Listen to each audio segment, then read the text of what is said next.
Will you marry me?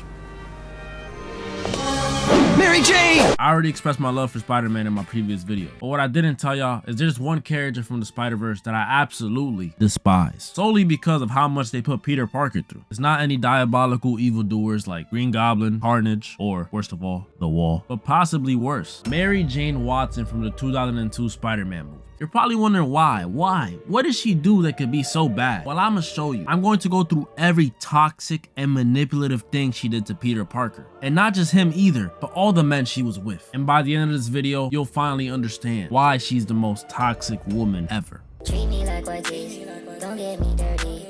Love on me. Oh boy, yeah. First, I'm gonna start it off with the original Spider-Man movie, Spider-Man 1. You would expect this being the first movie for it to be a little more calm, but no, she's a bad person. So first thing we see from her is that she stops the bus for Peter. You know, very nice act, you know, selfless act. And you realize she's dating the bully. And that pretty much negates any act of kindness she does for Peter or anybody else who gets bullied by him. And it's like, oh, maybe she doesn't know. No, she knows. He does it right in front of her and she doesn't care. You think a little, Flash, stop. It's gonna do anything? Then after Peter gets his powers, we find out she doesn't have the best of dads, so makes total sense now. And Peter, being the good guy that he is, you know, he just tries to chop it up with her to cheer her up a little. And it was working too. I mean, look at the face. You could tell she was falling in love. I gotta go. Or not. And eventually she breaks up with Flash on graduation day of too, which is, yo, that's ruthless. That's like equivalent to telling your grandma she has cancer on her birthday. That's foul. But I can't lie, that's not the worst thing she's even done yet. Because then she gets with Peter's best friend, Harry. But him getting with MJ was probably the worst decision he made, because she does not care about him at all. So first thing she does is let Peter know that she's dating his best friend. And then she tells Peter, we should go out for lunch sometime. Don't tell Harry. Okay. Kinda really sus, but it's not cheap.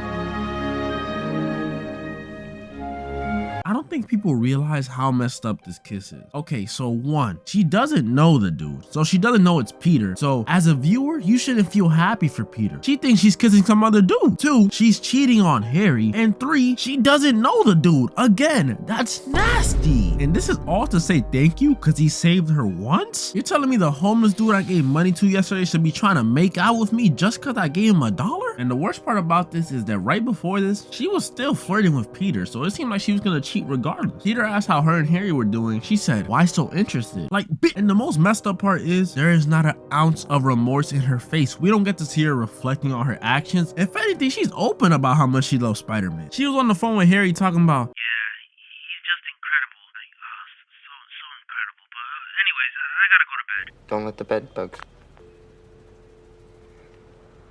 like Harry did not catch a break. Next thing that happens is that he walked in on Peter pretty much risen up his girl. And again, I gotta backtrack. Mary Jane came talking to Peter, who she knows for sure at this point. If she doesn't know, she's just who she knows for sure likes her. She came to him to talk about how much she loves Spider-Man while still dating Harry. And look how happy she is to talk about this. Like, what's wrong with you? Like, I'm glad Goblin kidnapped her because she deserved at least a little bit of bad karma for this. I don't even know how she survived this whole situation. Her forearm strength must be insane. Look at that catch. Look at it. And then by the end of the first movie, when her and Harry are broken up, she decides the best place for her to confess her feelings to Peter is at Harry's dad's funeral. Wow. Standing ovation. We're off to an amazing start. So at the end of the first movie, after Mary Jane confessed her feelings to Peter, he pretty much told her, I gotta do my own thing since I'm Spider-Man, but you don't know that, so I just gotta do my own thing. So the first time we see her is at Peter's birthday party with her, Harry, and Peter, which is like probably so awkward. I don't think I'd be able to do it. And Mary Jane starts this movie off hot. I cannot hold you. This is the most toxic she's ever been. So first thing she does is go up to Peter and try forcing him to confess that he loves her. She was busting out all the stops, the face touch, the eye contact, and she almost got him too. She had my boy Peter saying, oh boy, yeah. MK Ultra levels of manipulation. But Peter held it down and didn't say a word. He didn't confess any feeling. And I know this got her tight. Look at her face. And right after, she does one of the most petty things I've ever seen in cinema history. She immediately walks away and says, by the way, I'm seeing somebody. And just sits there and waits for my boy Peter's reaction. Do you know how messed up that is? Like, let that happen to me. I might just I woke up Chris Breezy. So in this movie, Mary Jane's an actress, so, you know, she has plays and stuff. And she really wanted Peter to go to hers. But, you know, Spider-Man stuff comes up and Peter wasn't able to make it. And MJ, well, she took this to the heart. Because next time she sees Peter, you know what happens? She agrees to get married to the dude just to get back at Peter. You know how messed up this is to Peter and to the guy she's with? He's just an innocent bystander who's getting in the way. Like, she's just using the man. There's that scene where she tells him to lay a certain way so she could kiss him and pretend like she's kissing Spider-Man, pretty much confirming that she's still thinking about Spider-Man and Peter while with this dude. Then later in the movie, she's telling Peter again, you love me, just say it, you love me. And when Peter tells her no, she's like, kiss me, go ahead, kiss me. Mind you, she's still engaged to the dude. The ring is literally right there. They show it in the shot. Then she gets kidnapped again, and after Peter comes to save her and he convinces Doc Ock that he's good again and all this stuff, the whole place starts collapsing on them, and Peter's holding it up by himself, the whole place, and she's under him, and she has the audacity to say, you do love me. Get out the way! And at the end of the movie, after they do all this lovey-dovey, confess love stuff, she does one of the most messed up things I've seen in my life. So at this point, we know the guy she's married to, Jameson, she doesn't love him. We know that. She's in love with Peter. So a normal person would call off the wedding and just get with Peter. But Mary Jane, since she's an actress and she wants to be in this fantasy world where she gets to be dramatic as hell and all this stuff, she waits to the day of their wedding and then just runs away to Peter, probably leaving the dude with years and years, and I'm talking years of emotional damage. Like, that man is DTB for life. He ain't trusting no one. And by the end of this movie, she confesses to Peter again, and she pretty much says they'll be together no matter what. Him being Spider-Man, him being Peter Parker, it doesn't matter. They're gonna get through it all together. And if you watch the third movie, you know that's cap. From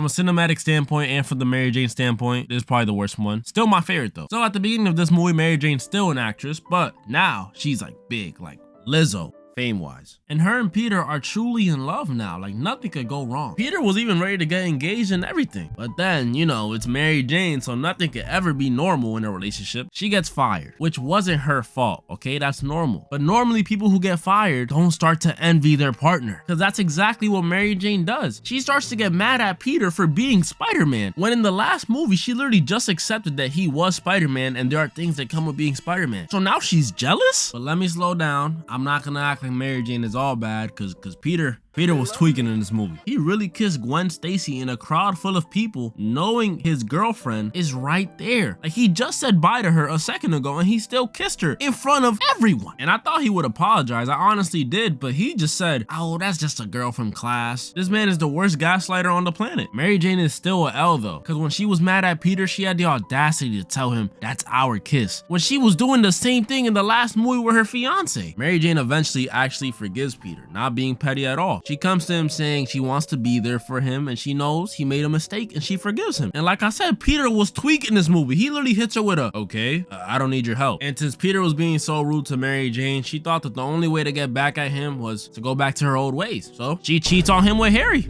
I woke up Chris Breezy. I would say I didn't see this coming, but she cheats on someone in every single Spider-Man movie. She is literally 3 for 3. So then now Peter comes to apologize to her. This is so toxic. He starts saying he loves her and she's like, no, we can't be together. No, no, no. There's someone else. I've fallen in love with someone else. I woke up Chris. But it turns out it was Harry who was behind it all and he just wanted to demoralize Peter. But she did actually cheat though. That was real. So now to get back at MJ, yo, this back and forth never stops. Peter takes Gwen Stacy to the bar where MJ works and just starts dancing with her. Definitely the most cringe sequence in the movie. Gwen Stacy honestly deserves so much better in every single movie. If it's not her back getting broken or her best friend dying, it's this. And I know I made that Chris Breezy joke a second ago, but Peter actually slaps her.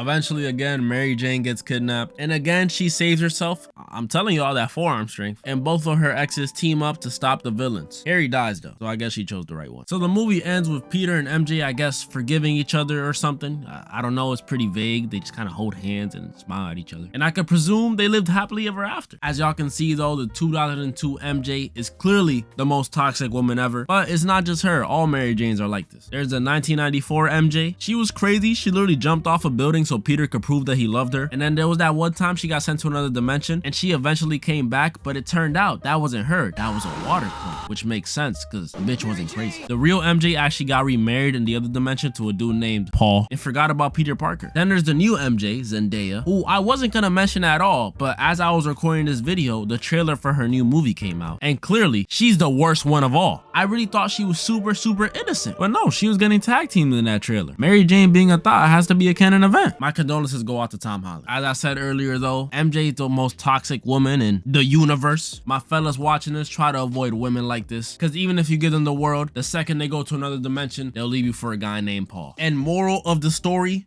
break. Now we need a break. Try to run away, try to get away. So it could be